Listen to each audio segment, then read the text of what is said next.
Nagpatuloy nga sa mataas na aktibidad ang Bulkang Kanlaon dito sa Negros Occidental o Negros Island sa Magdamag, na kung saan nakapagtala ng 31 volcanic earthquakes.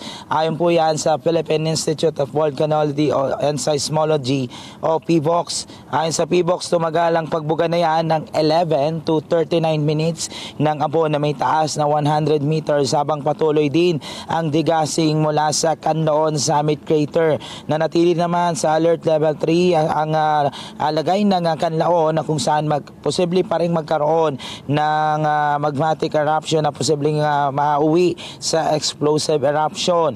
Nakapag-evacuate na rin ang lokal na pamahalaan sa mga residenteng nasa loob ng 6 kilometer radius danger zone mula sa Volcano Summit, na natapos na rin ng mga LGU, pero patuloy yung ginagawang preemptive measures para sa mga residenteng nakatira sa 7 to 8 kilometer danger zone, matapos ang anunsyo ng PVOX nga na posible pa rin iakyat sa alert level 4 ang bulkan o magkaroon pa ng isang pagsabog.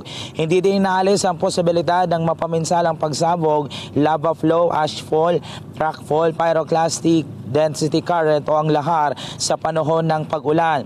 Sa pinakahuling datos ng Provincial Disaster Risk Reduction and Management Office, kabuuang 11,564 na individual na o aabot po sa 3,428 na pamilya ang nakapag-evacuate na mula sa 5 cities at towns dito pa rin sa Negros Occidental, matapos ang nangyaring explosive eruption ng Kanlaon Volcano mula pa noong Lunes. Samantala pa at PNali, nag-aalala naman yung maraming mga residente rito na wag naman na sanang magkaroon ng panibago na mga eruption, pero patuloy na nakatutok ang Provincial Disaster Risk Reduction and Management Office sa mga posibleng ipakita pang aktibidad nitong Bulkang Kanlaon.